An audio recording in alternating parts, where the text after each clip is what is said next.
vamos falar sobre o sentido da vida, né? Você está projetado aí? Sim, tem um projetado. Então vamos para o primeiro slide. A grande pergunta é: há algum sentido na vida? Há algum sentido na vida? E essa é a pergunta de $1 milhão, porque as pessoas nascem, crescem, morrem, e muitas não conseguem encontrar uma resposta para essa pergunta. E quando você vai pensar no sentido da vida, você pensa assim: será que a Bíblia ela tem uma passagem específica que diz assim: olha, o sentido da vida é esse, siga esse, está tudo bem? Diretamente não, mas ela tem uma passagem que coloca a gente para baixo, de certa forma. Em Eclesiastes, capítulo 1, versos de 1 a 3 e versos 9, Salomão, filho de Davi, rei de Israel, ele escreve um livro. Desse livro, ele vai tentar indagar justamente essa pergunta. É um livro grande, às vezes até meio deprê para quem já leu Eclesiastes, né? E o primeiro, o segundo e o terceiro versículo, eu estou colocando aqui na versão NVI, porque a versão NVI vai justamente dentro do nossa palestra. Diz assim: as palavras do mestre, filho de Davi, rei em Jerusalém, que grande inutilidade. Numa outra versão, vaidade das vaidades. Diz o mestre: que grande inutilidade, nada faz sentido. O que o homem ganha com todo o seu trabalho, em que tanto se esforça debaixo do sol. Em versículo 9, o que foi, tornará a ser, o que foi feito se fará novamente, não há nada de novo debaixo do sol. Então é um livro que vai investigar esse problema. O sentido da vida: você nasce, você trabalha, você estuda, você namora, você casa, você tem filhos, você adoece e eventualmente você morre. Outras pessoas vão nascer, vão viver da mesma forma, vão trabalhar, vão ter vários tipos de negócios, vão querer ter sonhos, vão morrer também. E aí ele termina dizendo assim: não há nada de novo debaixo do sol, né? Nada faz sentido. Do ponto de vista puramente humano, sem colocar Deus na jogada, a vida é um eterno ir e vir. Todos nascem, crescem e morrem, não importa as suas realizações, você não vai levar essas realizações consigo depois da morte. Então, o autor vai dizer assim: a vida não faz sentido. O livro inteiro ele vai analisar os vários aspectos do sentido da vida. E tem uma coisa interessante no livro de Eclesiastes, que Salomão ele diz assim: olha, eu experimentei a sabedoria e também experimentei a loucura. E ele vai tentar responder na sabedoria e na loucura qual é o sentido da vida. Mas ele só vai responder o sentido na vida no último versículo deste livro. Então nós não vamos entrar no meio, mas nós vamos chegar depois de novo a isso. Então a pergunta é: há algum sentido na vida? Quem acha que a vida não tem sentido nenhum? Todo mundo acha que a vida... Tem um ali que acha que a vida não tem sentido. Meu rapaz, você veio no lugar certo. É hoje o lugar para você aqui. Então vamos para o próximo slide. Gente, qual é o sentido da vida? Muita gente já se perguntou sobre qual o sentido da vida. Há muitas respostas na filosofia, na ciência. Eu coloquei aqui para vocês algumas linhas, né, que são principais. A primeira é o existencialismo. Olha como ela responde o sentido da vida. Ela diz o seguinte: a vida não tem um sentido intrínseco. O sentido da vida é algo que cada indivíduo cria por meio das suas escolhas e ações. Ou seja, não tem um sentido, ele é pessoal, ele é subjetivo. Você vai ter que escolher, mesmo que seja um objetivo inventado, né? Então, esse sentido é você que cria, não importa se ele é verdadeiro ou não. O budismo, há uma linha filosófica, religiosa, também vai dizer que o sentido da vida está ligado ao sofrimento. O sofrimento faz parte da existência humana e o sentido da vida, de alguma forma, é transcender esse sofrimento, transcender esse caminho de sofrimento, essa vida que é uma vida de sofrimento, e você alcançar uma iluminação nirvana, né? E a libertação do ciclo de renascimento. Para quem gosta de fazer academia, puxar ferro, a cada dia que eu vou, tem sempre alguma mulher com alguma tatuagem de alguma coisa indiana, uma flor de lótus, alguma coisa do gênero, simbolizando o nirvana, né? Nirvana aqui seria justamente esse céu budista.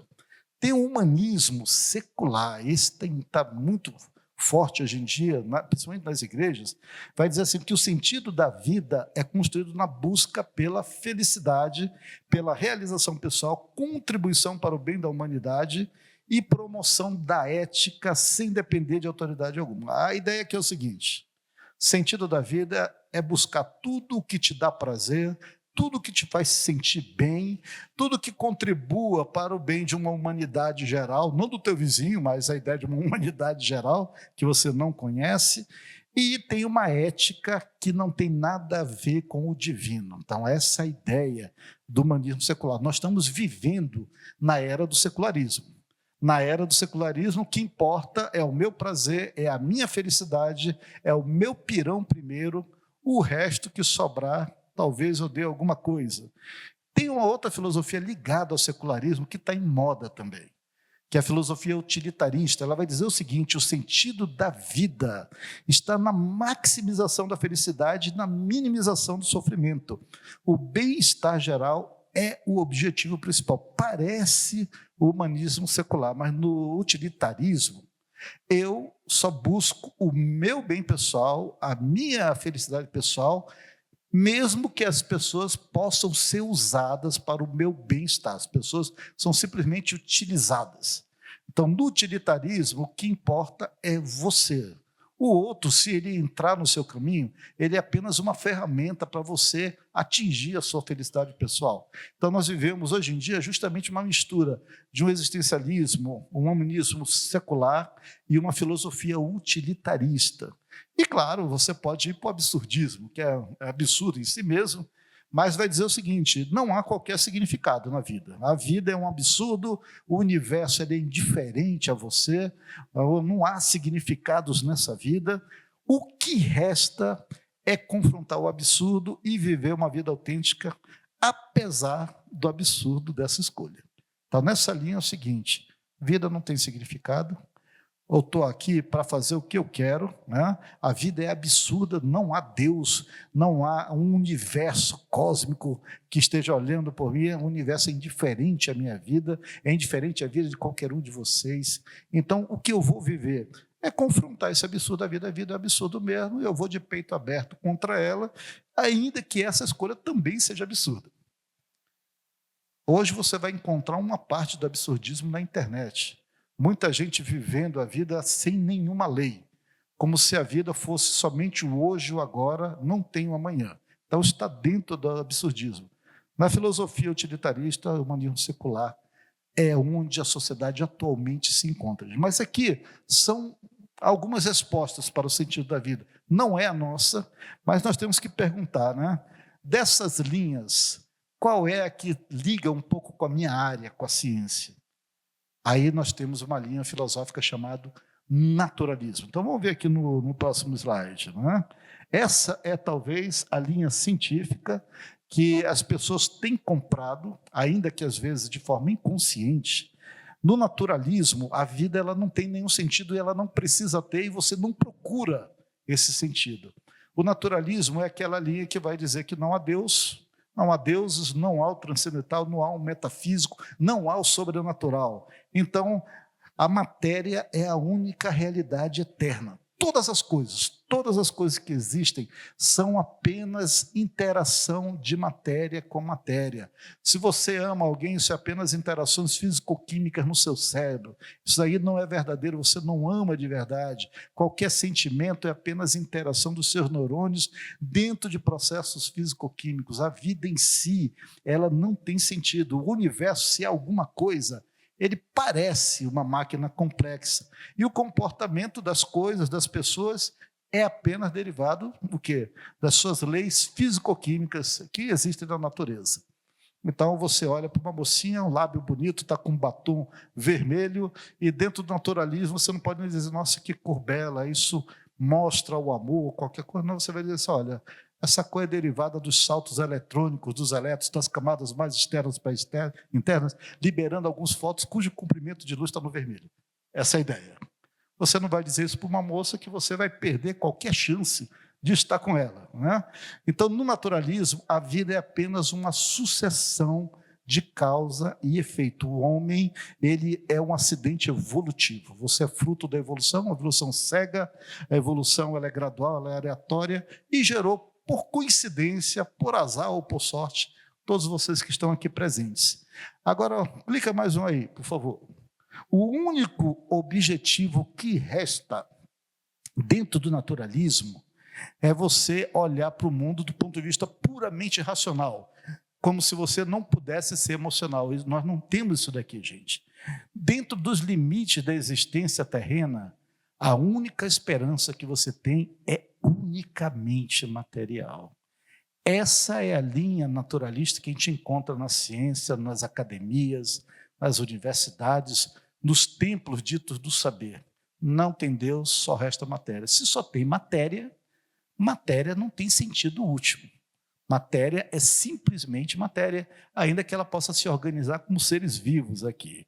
Ok? Vamos para o próximo slide. Aqui, ó. Deixa eu mostrar para vocês duas frases de dois naturalistas famosos. Ernest Nagel, ele diz o seguinte: o destino humano é um episódio entre dois esquecimentos. Quais são os dois esquecimentos? Você nasce, antes de você nascer, você não existe, e quando você morre, você deixa de existir. Então, o destino humano é simplesmente um episódio entre dois esquecimentos. Se isso é verdade, não há sentido nessa vida. Se há algum sentido, esse sentido não é real, não é verdadeiro, porque você vai morrer e isso vai acabar. Tá? E outro tem Stephen Hawking, que vocês conhecem, já ouviram falar de Stephen Hawking? Morreu em 2018, mas Stephen Hawking, às vezes, ele parecia ser agnóstico, na maioria das vezes se mostrava ateu, mas olha uma vida que não tem um sentido real. Olha o que ele diz assim: eu acredito que a explicação mais simples é: não existe Deus. Ninguém criou o universo, ninguém dirige os nossos destinos. Isso me leva ao profundo entendimento de que provavelmente não existe céu e nem vida após a morte. A vida entre dois esquecimentos. Temos apenas esta vida para apreciar o grande projeto do universo. E sou muito grato por isso. Ele é grato a quem? Quando você é grato a alguém. Só tem na matéria. Isso aqui é uma esquizofrenia. Ele é grato a quem? O universo. Eu sou grato a você, universo, mas é só matéria. Sem Deus na jogada, você não consegue nem ser grato corretamente às coisas. Você não consegue, você não tem um objeto que dê o sentido para a sua vida, para a sua existência. Você é apenas um episódio entre dois esquecimentos. Esse aqui é o naturalismo. Mas o naturalismo não é a visão mais esquisita em termos do sentido da vida. Já ouviram falar do existencialismo? O existencialismo é uma resposta ao naturalismo. O naturalismo é assim: não tem nada, só tem matéria, a vida é um episódio entre dois esquecimentos, você vai morrer e acabou. E aí os filósofos tiveram um problema, assim, porque ninguém pode viver sem sentido. Você tem que ter um sentido. Então surge uma corrente filosófica de dentro do naturalismo e diz assim: olha, de fato, nós só somos matéria, nós não temos sentido, a vida é um episódio entre dois esquecimentos, mas caramba, nós somos seres humanos, nós precisamos de um sentido.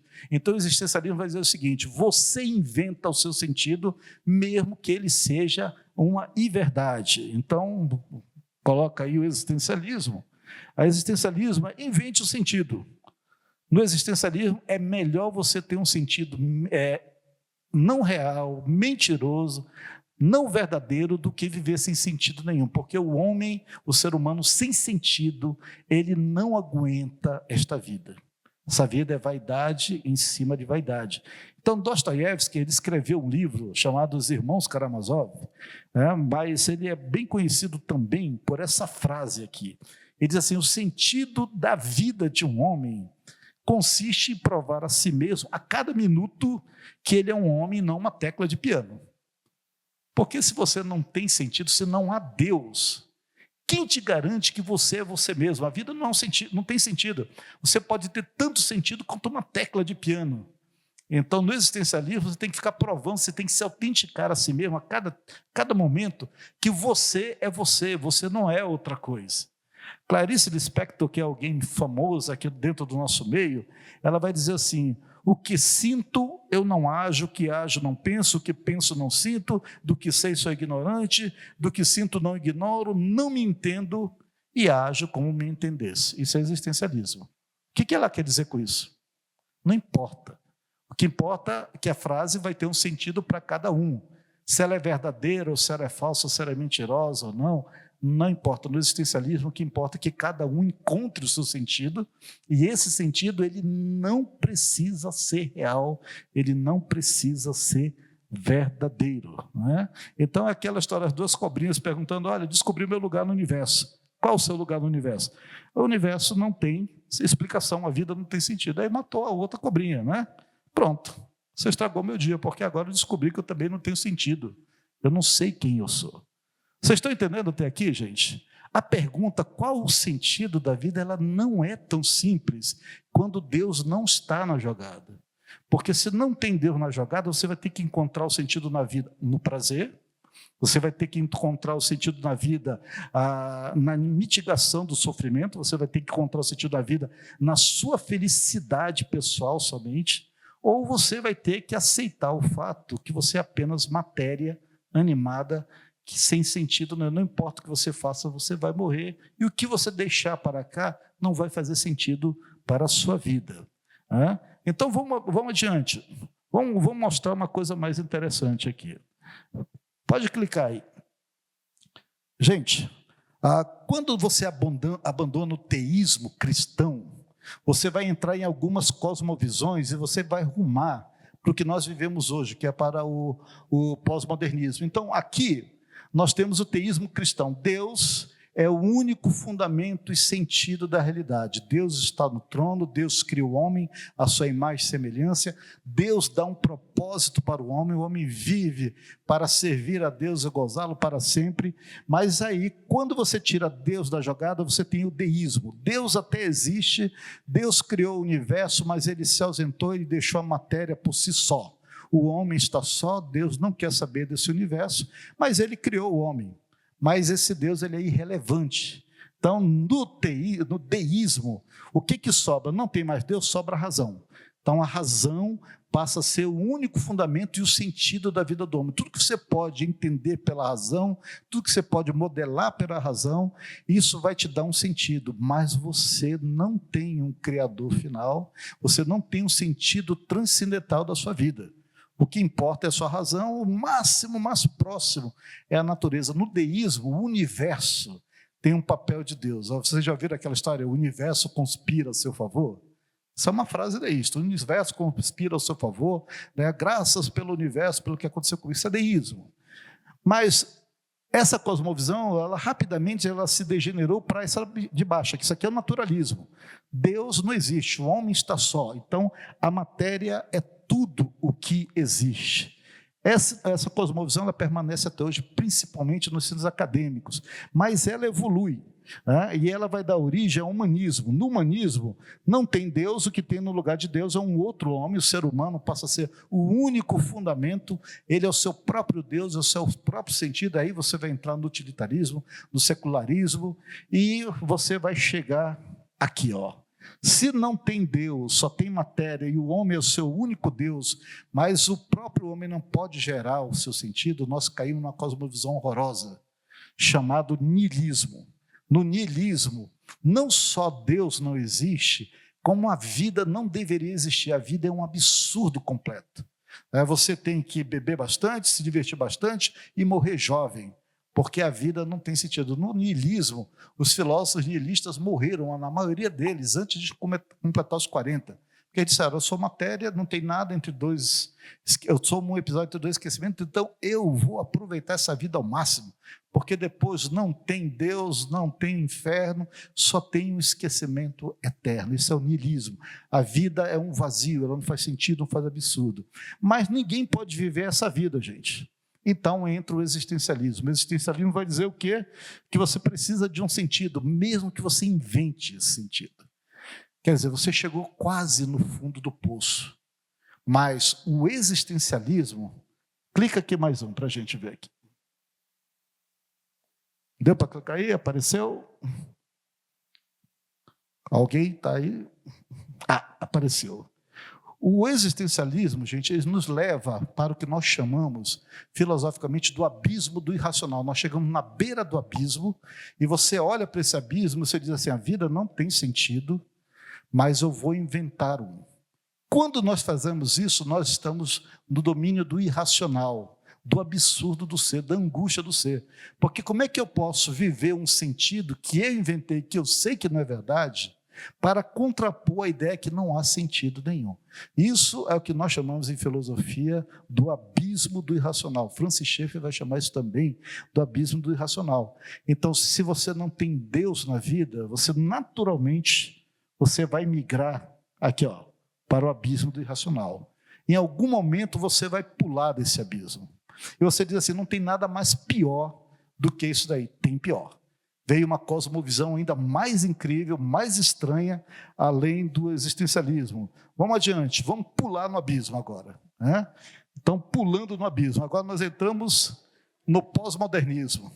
Gente, no pós-modernismo, a questão não é mais quem ou o que é o homem, não há mais necessidade de qualquer pergunta, não há sentido para nada, a resposta que você der é válida, você nem vai pensar se o seu sentido é verdadeiro ou falso, qualquer sentido faz sentido. Então, não precisa mais ser o homem, não precisa mais ser Deus, pode ser qualquer coisa. Clica aí mais um. Então, o que você vai ter... Acho que será que estão me ouvindo ali? Clica mais um aí para mim. Pronto. Então, qualquer história que você inventar, está valendo. Esse é o pós-modernismo. Nós vivemos na era pós-moderna. Nessa era pós-moderna, o sentido de realidade acabou. Evaporou. Você não é mais algo que você possa falar de certo ou errado. Todos os comportamentos, todos os pensamentos são aceitos, não como verdadeiros ou falsos, mas como narrativas. Essa é o abismo, nós pulamos nesse abismo. A geração que vocês estão vivendo é a geração que pulou no abismo e está flutuando nesse abismo. Vou adiante aí para vocês verem um pouquinho desse abismo aí, sem sentido. É um abismo sem fundo e sem sentido. Então, se a vida não faz sentido, e ela não tem sentido, e você nem quer procurar um sentido, qualquer um está valendo, você vai encontrar todos os nichos diferentes na internet. Você vai encontrar, por exemplo, no Japão, pessoal que anda vestido de animalzinho, você vai encontrar nichos de pessoas que acham que são cachorros, andam com máscara de cachorro, você vai encontrar pessoas que fazem modificações corporais extremas, você vai encontrar uma cultura de TikTok em que as pessoas estão ali obcecadas por likes, com uma dancinha às vezes de 10 segundos, isso não faz sentido nenhum. Você pode até dizer assim que a família tradicional, a binária, ela não faz mais sentido.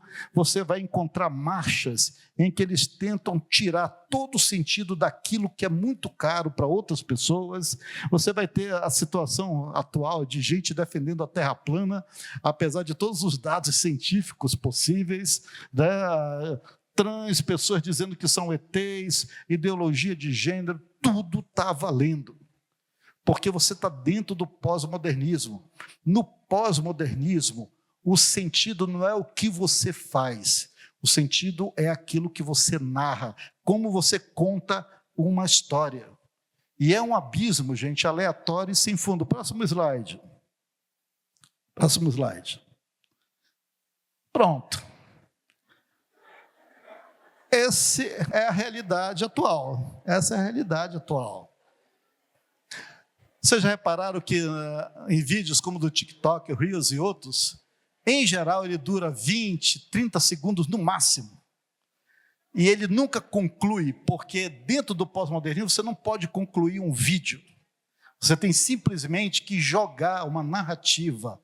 E aí você cria um problema no seu cérebro, porque o nosso cérebro ele é criado, é programado para finalizar assuntos. Então você entra num videozinho desse de 20 segundos, ele não finaliza. O que você faz? Você puxa o próximo vídeo. O próximo vídeo não finaliza também. Você puxa o próximo. Depois de 20 videozinhos, a sua mente está dizendo assim, não há finalização, não há sentido, e não há como você pensar em lógica. Aceite, é algo aleatório. Essa é a vida que nós estamos vivendo. Ela não é só sem sentido, ela é completamente sem fundo e aleatória. O abismo do pós-modernismo, você não afunda, você flutua nele. E, gente, isso é muito bem pensado. Quando você entra em algumas redes sociais, essas redes sociais, elas veem o seu perfil, veem os seus gostos, e elas vão jogar para você só aquilo que você gosta, só aqueles nichos que você acha legal, ou seja, você recebe cada vez mais e mais de você. Você não é confrontado com realidades diferentes, com sentidos diferentes. Se você é uma pessoa com algum problema em termos sociais, você vai ser apresentado para nichos com aquele problema social e aquilo vai recrudescer em você algumas características, algumas dificuldades. Esse é o abismo, uma vida sem fundo, né? Nesse caso aqui o abismo sem fundo aleatório, né? Videozinhos de gatinhos, pelo amor de Deus, você não pode ver um vídeo de gatinho, você puxa 3, 4, 5, e você diz assim, o que eu aprendi com isso? Eu não aprendi nada. Qual o sentido disso? Também não tem sentido. O interessante é só ver. Isso é o pós-moderno, você contar uma história. É você contar uma narrativa, independente se a narrativa é boa ou não, simplesmente é viver histórias. Então, não é possível você viver dessa forma. Próximo slide. Não é possível, gente, viver sem um sentido. Não tem como. Para muitos, nesse universo, não há qualquer sentido na vida. Assim é o naturalismo, assim é o existencialismo, assim é o pós-modernismo. Nesse caso, não tem Deus, o homem não tem uma origem especial, ele não tem um universo ordenado, ele não é uma pessoa, ele não tem valor, não tem uma vida além da morte, não tem uma vida real antes da morte, não tem um código transcendente, não tem um início, não tem um fim para a sua história, mas ele tem um videozinho do TikTok que ele fica assistindo lá, que não faz sentido nenhum. Mas aquilo ajuda a passar o tempo e programa o cérebro a não ver mais sentido nas coisas. Se a vida não é possível sem um sentido, o que resta é você pular daquele abismo. Então, vamos pular aqui o próximo. Senão você não pode ver esse sentido. Próximo slide. Então, o que resta é o desespero da alma. Você vai pular desse abismo. Não estou falando no sentido concreto, estou falando no sentido metafórico. Porque agora nós vivemos uma era pós-moderna em que nós temos um nada buscando um significado entre dois esquecimentos.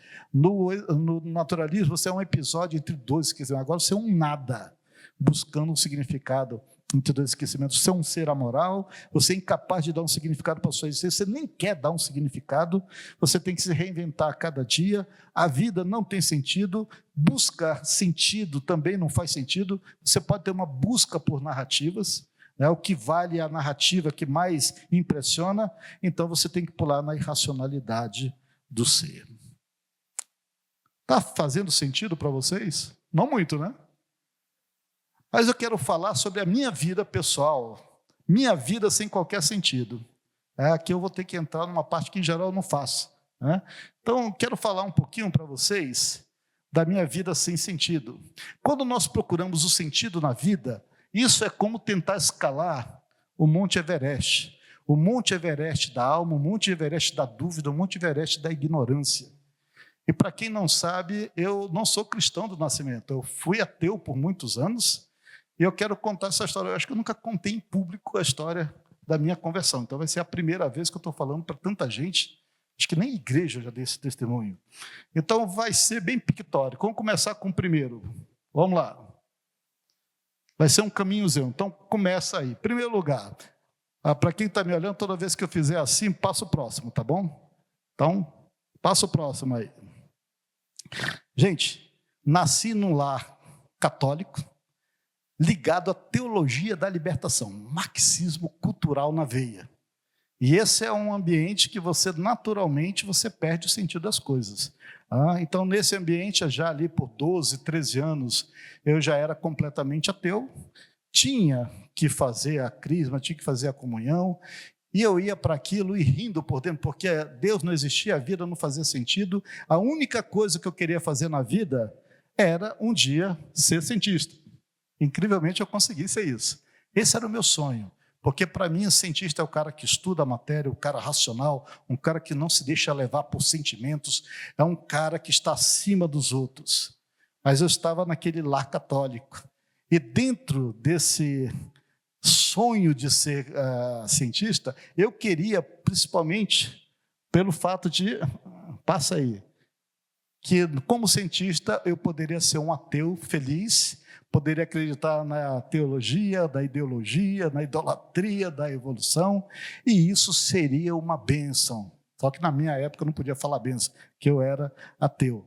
Então, mais um ponto aí. O que aconteceu, gente? Minha mãe, principalmente, me obrigou a fazer crisma.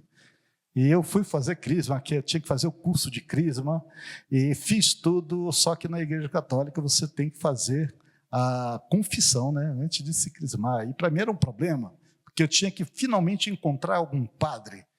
E era um padre, um frei capuchinho, e ele disse assim: quais são os seus pecados, meu filho?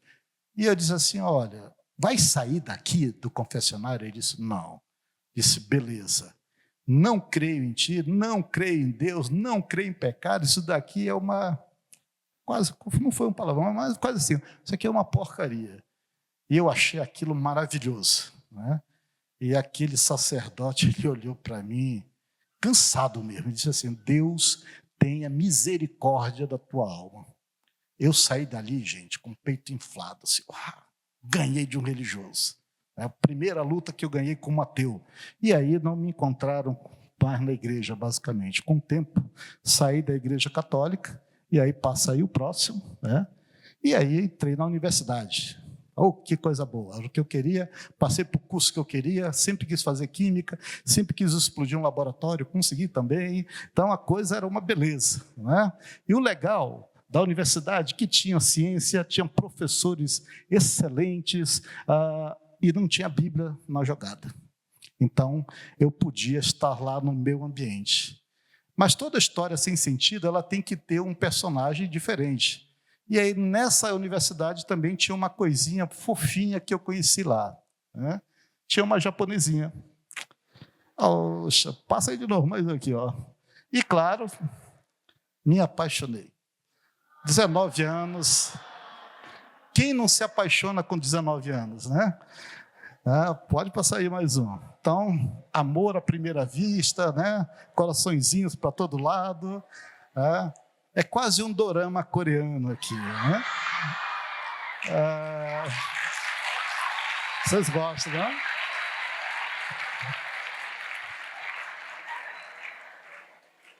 Ela era também ateia, eu era ateu, ela materialista, então estava tudo bem. O problema é que ela era japonesa, eu era brasileiro. E chegou uma hora que houve um problema com a família, tipo assim, a brasileira aqui não. E depois de uns 2 ou 3 anos juntos, nós tivemos que se separar por causa de uma razão étnica, né? Então, quebrou. Triste, 20 anos, pensa num homem miserável, era eu, né? Sozinho, comecei a odiar de maneira visceral o japonês. Morram os japoneses, né? E como ateu, claro que eu tinha que odiar os crentes também, porque crente não era gente. Ateu, japonês era um pouco mais que gente, mas grandemente odiado. Passa aí mais um. E aí, eu comecei a dar aula numa escola técnica de mineração excelente, né? E eu desenvolvi nessa escola técnica aqui 2 objetivos. Primeiro, nunca mais ter qualquer contato com japonês e, claro, continuar naquela ideia de que corta a Bíblia, corta Jesus, corta a crente da minha vida, né?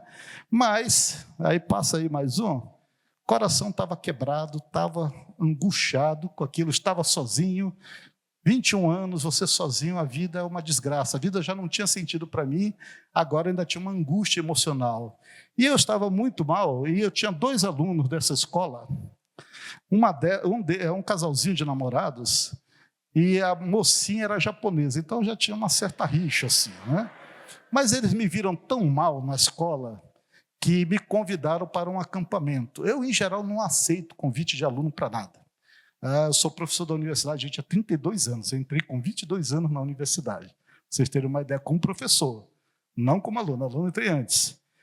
Mas eles insistiram tanto para ir para um acampamento que eu, assim, eram bons alunos, excelentes notas, e eu aceitei. Então, passa aí, né? Na minha cabeça, acampamento era camping, tá? Mochila, barraca, fogueira. E eu não percebi que eles nunca falaram a palavra camping, eles falaram acampamento.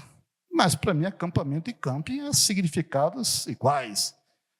Eles eram alguma coisa que eu não conhecia.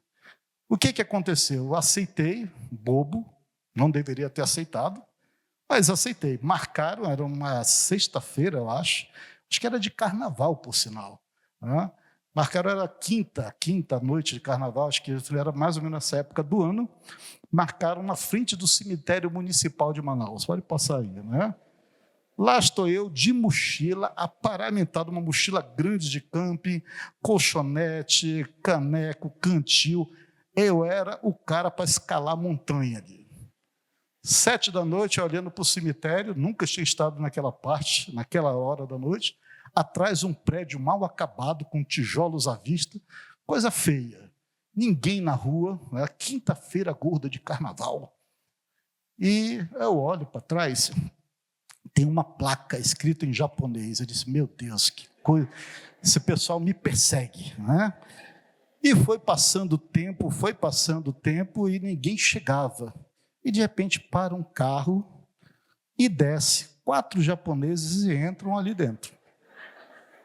Não tem nada a ver com isso, o universo, né?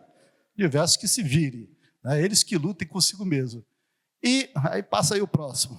Quando deu 8 da noite, aparece alguém na porta, uma japonesa, e diz assim, você é professor Kelson? Sim. Estamos esperando você para acampamento. Eu disse, não, eu marquei com 2 alunos meus. Não, seus alunos já estão no acampamento. Nós estamos esperando, eles já estão lá planejando o acampamento. Entra. Quando eu entro, aí passa aí o próximo. Só tem japonês lá dentro. E falando em japonês. E eu não sabia o que fazer, eu não sabia gritar em japonês, por favor, eu quero fugir, o portão fechado. E eu achando esquisito, eu disse, eu vou para um camping, cadê o material de camping? Tinha um fogão industrial colocando numa Kombi. Disse, que diabo é isso, né? Não acreditava no diabo também, porque nem Deus acreditava, não podia nem falar do diabo aí. E aí, gente, eu fiquei com um problema, né? O que eu faço? Meus alunos já estão no camping, eu falei que ia, eu disse, bem, agora eu vou, né? Não vou interagir com ninguém, só falavam em japonês. Entramos aí, né? Entramos numa Kombi, passa aí, eu fiquei com um problema, né? Porque eu fiquei doido, vendo aqui um monte de japonês, eu ateu e ao mesmo tempo surtando por dentro. Então, passa aí mais uma. Nos colocaram numa Kombi, um monte de gente, a Kombi balançante, fomos para uma colônia japonesa, na época eu não sabia onde é que era. E ali eu não falava com ninguém, eu estava completamente angustiado e com ódio. Eu disse, eu vou pegar aqueles 2 alunos, vou reprová-los. E aí nós chegamos no tal do acampamento. Chegando lá, o que acontece? Todo mundo falando japonês, alguém disse assim, olha, está na hora de tomar chá. Eu detesto chá. Eu olhei para a pessoa com a cara de maior desagrado possível. Né? Pensei que tinham compreendido, eles nem ligaram. Chá gostoso, vem. Não tomei o chá, fiquei emburrado no meu canto, e de repente eu ouço em português alguém falar, gente, está na hora de louvar o Senhor Jesus, vamos lá para o auditório. Eu estava no acampamento de crente em japonês. Crente em japonês. Não tem como ter isso.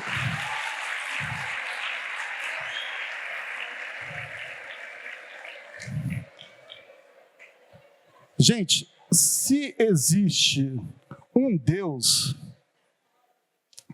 ele não gostava de mim.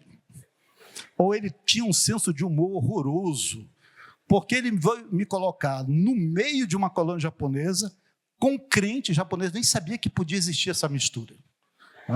Pode existir crente japonês?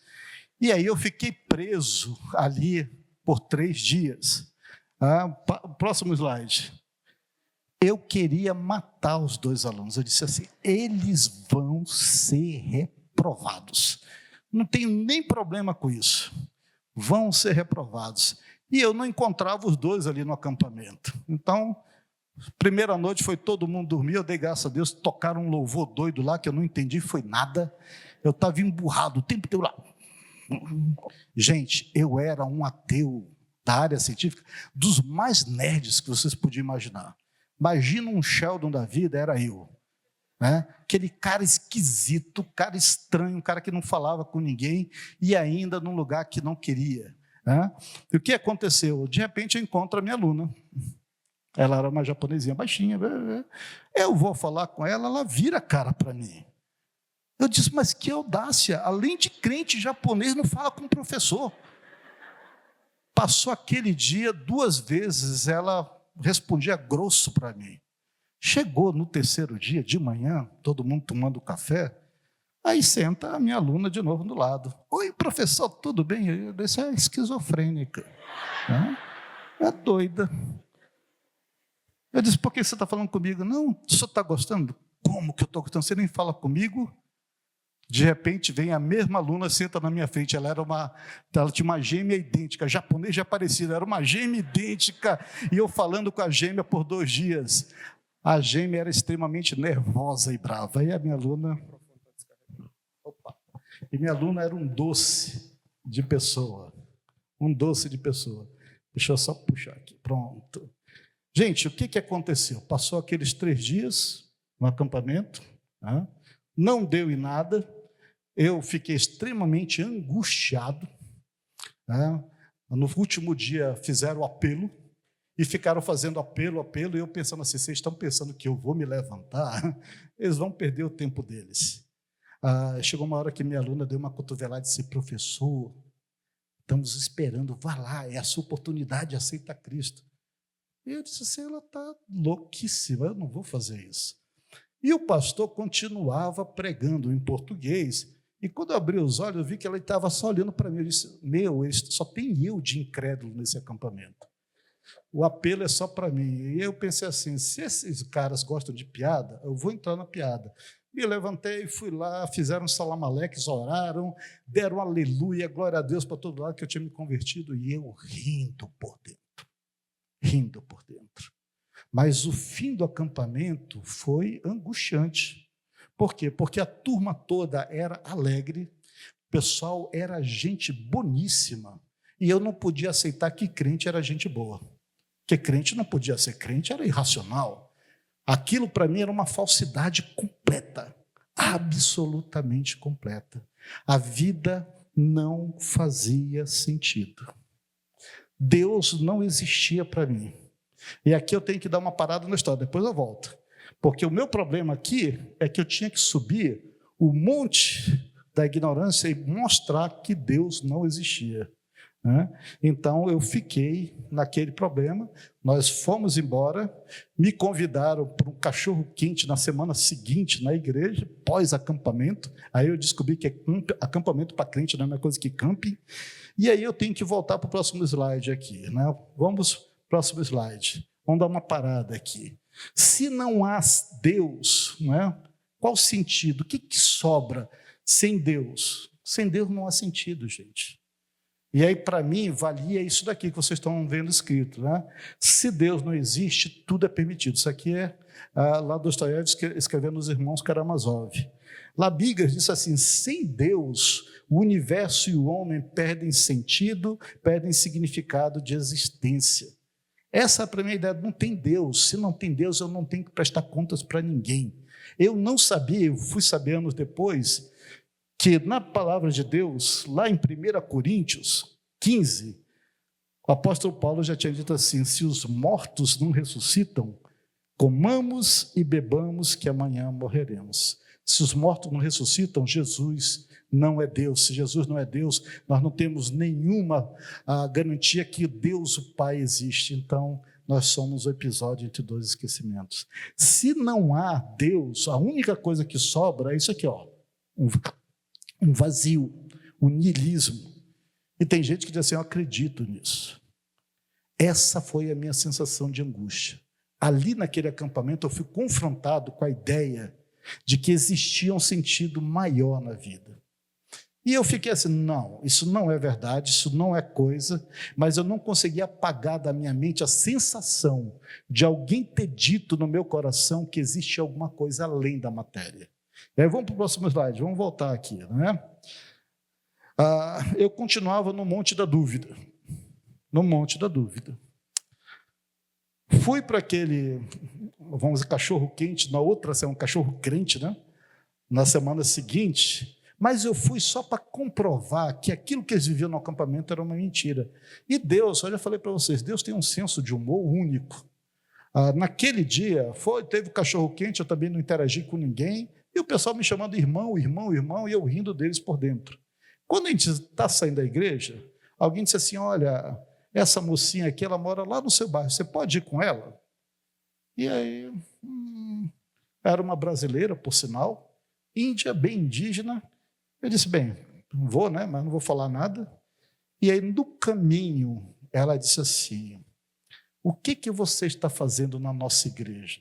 Essa é uma igreja de japoneses, não é igreja para brasileiro. Saia daqui, ninguém gosta de ti. Essa igreja não é para você, nós não te queremos, essa igreja não é sua. Nós, japoneses, não queremos brasileiro. E aquilo me deu um ódio tão grande que eu disse, você também não é japonesa, você não é dona da igreja. Eu disse, pois eu vou semana que vem, e você não vai me tirar dessa igreja. Na força do ódio, eu fiquei 4 meses indo na igreja. 4 meses. E toda vez que eu ia, eu olhava para ela e dizia assim, estou aqui. Deus usou o meu orgulho, Deus usou o meu ódio para me manter numa igreja que eu nunca ficaria. Passou 1 mês, passou 2 meses, passou 3 meses, passou 4 meses. Eu, na escola dominical, me deram uma Bíblia de presente, eu escondi a Bíblia em casa, porque eu não queria que ninguém soubesse que eu estava numa igreja evangélica. Com 5 meses, o pastor disse, você vai dar um estudo bíblico na escola dominical. Eu disse, lascou, porque eu não sei nada de Bíblia. Eu abro a Bíblia, eu não leio. Eu abro aquilo eu não entendo. E o pastor disse, não, você tem um dom de ensino, meu irmão. A gente vê, todo mundo vê. Você é professor já da universidade, vai lá.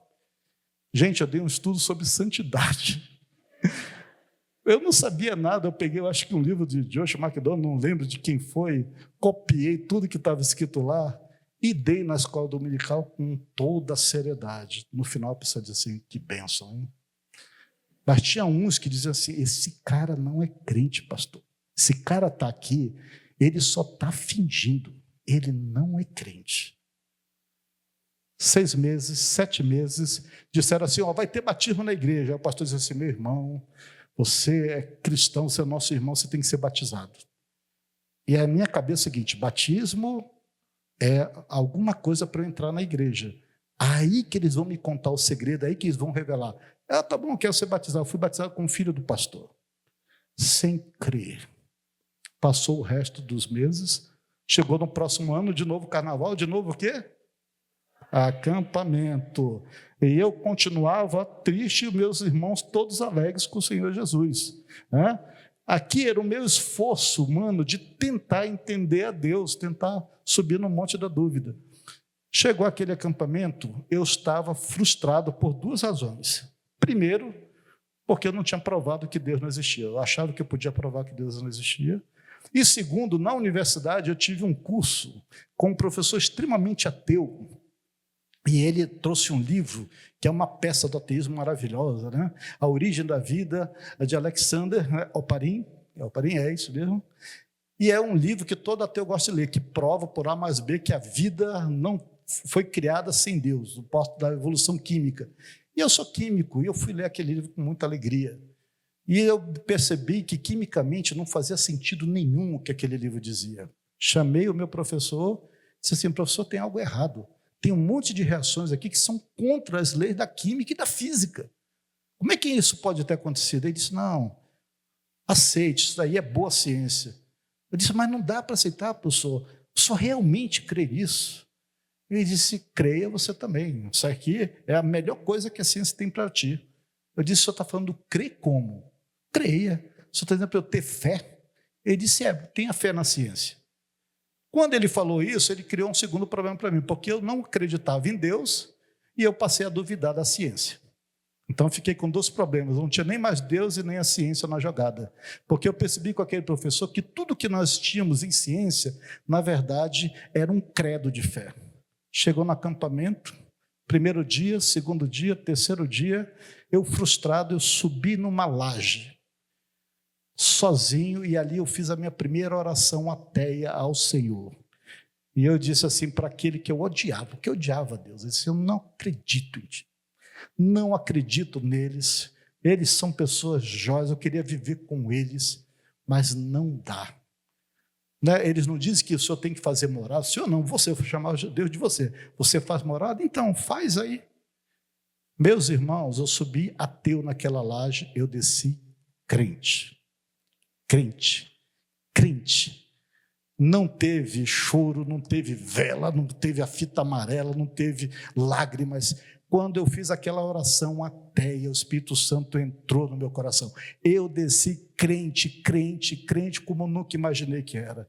Abri a Bíblia, fui direto em João, capítulo 1, versículo 12, que eu não entendi aquele versículo, e ali estava todos quantos receberam deles o direito de serem filhos de Deus, a saber os que criam o seu nome. E eu entendi. E eu cheguei para alguns irmãos e disse assim, eu me converti. E eles disseram assim, mas você não era crente? Eu disse, eu nunca acreditei em Deus. Mas alguém pregou para você? Eu disse, não, eu fiz uma oração lá em cima. Meus queridos, aqui é a graça de Deus. Não é o que você faz, não é tanto o que você ouve, mas nós somos salvos unicamente pela graça de Deus. Passa aí. E aí, o último, mais um cliquezinho, por favor.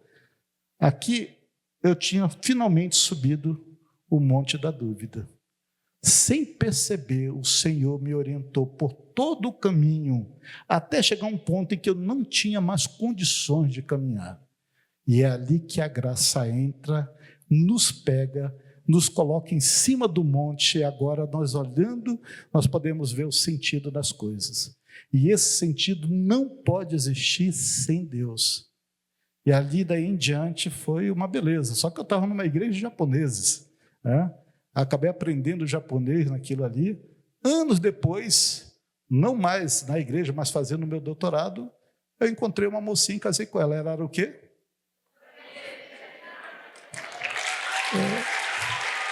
Japonesa. Quem diria, né? Mais uma aqui, por favor. Então a gente pode dizer o seguinte, o sentido da vida não é intrínseco ao homem. Nós não somos a medida do nosso próprio sentido, nós não somos a medida de nós mesmos. Só em Deus encontramos o sentido da vida. E mais incrível, gente, quando eu encontrei o Senhor Jesus, eu encontrei o sentido também da ciência. A ciência agora passou a fazer sentido para mim, porque antes eu estudava a matéria, mas eu era matéria, eu ia morrer, aqui não fazia sentido. Mas agora eu era filho de Deus, eu conhecia o Senhor da criação e eu estava estudando a criação do Senhor, para a honra e glória dele. A ciência ganhou todo um colorido, saiu a dúvida da ciência, saiu a dúvida da fé. Vamos mais um slide aí para a gente estar chegando ao fim? Então, meus queridos, nós temos que viver com propósito e sentido. Se você perguntar assim, tem algum texto na Bíblia que nós possamos pensar em sentido na vida? Apocalipse 4,11 diz assim, digno és, Senhor e Deus nosso, de receber a glória, a honra e o poder. Agora olhe bem o que diz escrito, porque tu criaste todas as coisas e para o teu prazer vieram a existir e foram criadas. Nós fomos criados, não só para o nosso prazer, mas Deus teve prazer em nos criar. Então, nesse sentido, nós não fomos criados primeiramente para amar Deus, isso é verdade também, né? Mas nós fomos criados para sermos objetos do amor de Deus. Todas as coisas vieram a existir para o prazer de Deus, para Ele foram criadas, para eles vieram a existir. O sentido da vida, ele é derivado de Deus. E aí tem o Catecismo Maior de Westminster, reformado, ele vai dar a resposta, qual é o sentido da vida do homem? Então, esse sentido está diretamente ligado a esse versículo. Passa aí, por favor. Diz assim, Qual o fim supremo e principal do homem? Ou seja, qual o sentido da vida de um homem? O fim supremo e principal do homem é glorificar a Deus e ter prazer nele para sempre. Mas quem primeiro tem prazer em nós? Aquele que nos criou. É interessante, nós teremos prazer nele, mas Deus nos criou para que nós dessemos prazer para ele, né? E as coisas vieram a existir para o teu prazer, Senhor, e o nosso sentido é glorificar a Deus. Então, C.S. Lewis, mais uma aqui, no finalzinho está aí, não, volta uma. Ele vai dizer isso, nós não fomos criados primeiramente para amar Deus, ainda que tenhamos sido criados para isso também, mas que Deus nos ame, para que sejamos objetos dos quais o amor divino descanse satisfeito. Então, quando eu descobri que Deus me ama, ali eu descansei nele e passei a encontrar o sentido da vida. Gente, a Bíblia ela usa várias imagens para de certa forma, essa aproximação de Deus com o homem. Tem a imagem do oleiro, né, um oleiro fazendo um vaso para a honra ou para a desonra. Nós também vemos na Bíblia que nós somos a habitação de Deus, um prédio sendo construído. Nós temos também a imagem de Deus Pai com seus filhos, e nós temos até a imagem na Bíblia de Deus e sua noiva, né, o cordeiro e sua noiva. Todas essas imagens remetem a um Deus que não só nos cria, nos molda, mas que quer ter uma relação pessoal conosco. E outro slide aqui, finalizando quase, qual é o sentido da tua vida? Qual é o sentido da tua vida? Então, Salomão ele vai dar esse sentido no finalzinho de Eclesiastes. Ele diz assim, de tudo que se tem ouvido, a suma é, teme a Deus e guarde os seus mandamentos, porque isso é o dever de todo homem.